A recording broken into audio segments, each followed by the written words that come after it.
ఇక monoclonal antibody గురించి మీరు తెలుసుకోవాల్సిన విషయం, మోనోక్లోనల్ యాంటీబాడీ తయారు చేసే ఏదైతే ట్రంప్ గారికి 2020 నవంబర్లో ఇచ్చే లక్షణాలు లేకుండా చేశారో అది డెల్టా వైరస్కి బాగా పనిచేస్తుంది. ఆ మోనోక్లోనల్ యాంటీబాడీ తయారు చేసే రోష్ అనే కంపెనీ మన దేశంలో సిప్లా కంపెనీ దిగుమతి చేసుకుంటుంది. ఆ రోష్ అనే కంపెనీ వాళ్ళే ప్రకటన చేశారు. ఏమని చేశారు? మేము తయారు చేసే మోనోక్లోనల్ యాంటీబాడీ కేవలం డెల్టాకి మాత్రమే పనిచేస్తుంది, ఒమిక్రాన్కి ఉపయోగపడుతున్నట్టు ఎక్కడా ఆధారాలు లేవు, కనుక 75,000 ఖర్చు పెట్టాం, ఒమిక్రాన్కి అవసరమే లేదు. డెల్టా అని నిరూపణ జరిగితే ఎవరికైతే ఆక్సిజన్ పడుతుందో CBP, CRP, LDH, serum ferritin, D డైమర్లో రక్త పరీక్షల్లో తేడాలుండి పెరుగుతాయో వాళ్ళు మాత్రమే మోనోక్లోనల్ యాంటీబాడీ వేసుకోండి. లేకపోతే ఒమిక్రాను ఉన్న వాళ్ళకి అది ఏమాత్రము ప్రయోజనం లేదు. లేదు ధనిక వర్గాలు కార్పొరేట్ హాస్పిటల్కి వెళ్తే వేస్తారు, ఒకవేళ వేసినా ఏమి నష్టం లేదు దానివల్ల, కాకపోతే జేబు చిల్లు పడుతుంది. పేదవాళ్ళు అప్పో సొప్పో చేసి మోనోక్లోనల్ యాంటీబాడీ వేసుకోవాల్సిన అవసరం ఏమాత్రం లేదు.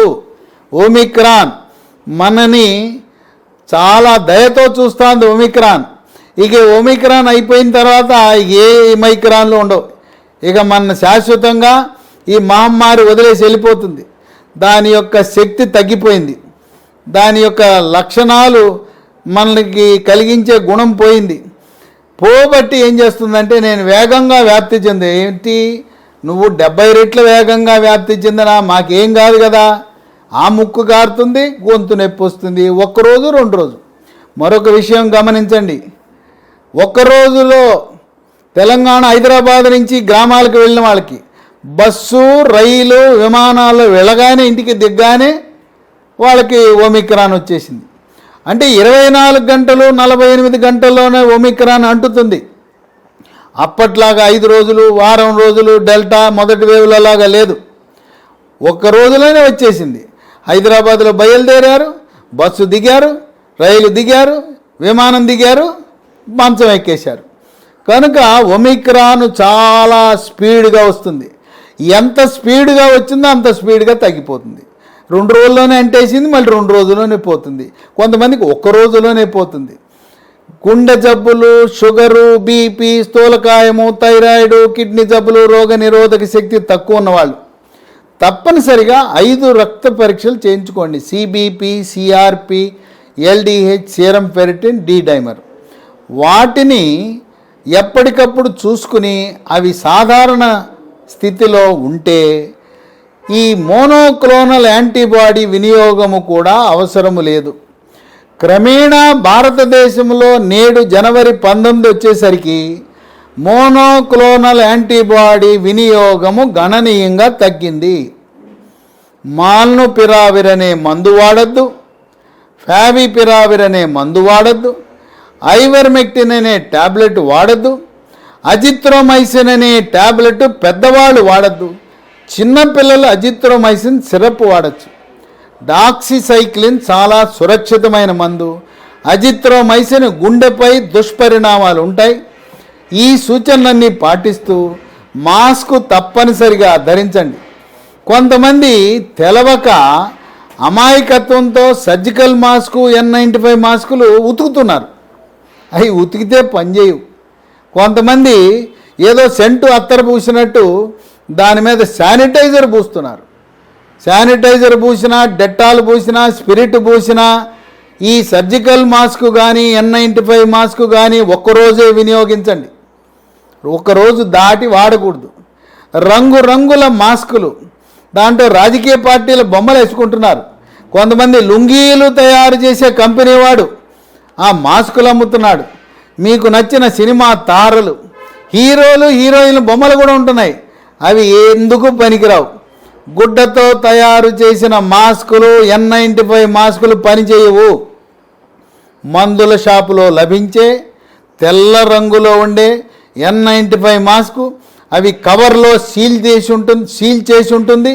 సీలు చింపి లోపల నుంచి తెల్లది తీసుకోండి. ఎందుకంటే మన దేశంలో అనేక రకమైన అనైతిక చర్యలు, ఎవడో వాడి పారేసిన N95 మాస్కులు కూడా మళ్ళీ తిరిగి అమ్మే లక్షణాలు ఉన్న దేశం మంది.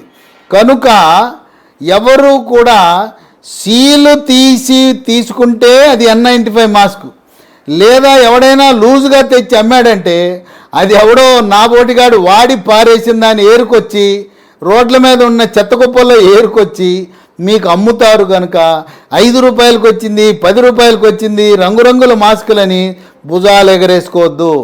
మీరు సీలు ఓపెన్ చేయండి, దాని లోపల నుంచి తెల్లటి N95 మాస్క్ ఉంటేనే అది నాణ్యమైనది, నిజాయితీ, డూప్లికేట్ కాదు. కనుక N95 అని పేరు చెప్పి అనేక రకమైన డూప్లికేట్ మాస్కులు అమ్ముతున్నారు. వాటి బారిన పడద్దు. ఈ విధంగా మాస్క్ ధరించండి, భౌతిక దూరం పాటించండి. 2 డోసుల టీకాలు తప్పనిసరి. అర్హత ఉన్నవాళ్ళు 60 సంవత్సరాలు దాటిన వాళ్ళు 3వ డోసు కూడా వేసుకోండి. టీకాకు వచ్చేసరికి 2 డోసులు కోవిషీల్డ్ వేసుకునే వాళ్ళు 3వ డోసు కోవాక్సిన్ వేసుకోండి. రోగనిరోధక శక్తి పెరుగుతుంది. అప్పట్లో కోవాక్సిన్ కొరత వల్ల తప్పనిసరి కోవిషీల్డ్ వేసుకున్నాం. ఇప్పుడు కొరత లేదు. అడిగి ఏరి కోరి నాకు కోవాక్సిన్ కావాలి అని గవర్నమెంటు ప్రైవేట్ హాస్పిటల్కి వెళ్ళండి. 2 డోసులు కోవాక్సిన్ వేసుకుంటే 3వది కూడా కోవాక్సిన్ వేసుకోండి. 2 డోసులు కోవిషీల్డ్ వేసుకుంటే 3వది కోవాక్సిన్ వేసుకోండి. కోవాక్సిన్ ప్రపంచ దేశాలలో నంబర్ 1 స్థానంలో ఉంది. ఎందుకండి ఇంత బాగా పనిచేస్తుందంటే మనము తెలివిగా సాంప్రదాయ పద్ధతిలో టీకా తయారు చేసాం. ఏ విధంగా అయితే పోలియోను అరికట్టామో, ఏ విధంగా అయితే స్మాల్ పాక్స్ మశూచిని అరికట్టామో, అదే సాంకేతిక పరిజ్ఞానాన్ని వినియోగించి మొత్తము వైరస్సును తీసుకుని నిర్వీర్యము చేసి ఆ విధమైన సాంకేతిక పరిజ్ఞానంతో మనం వాడాం.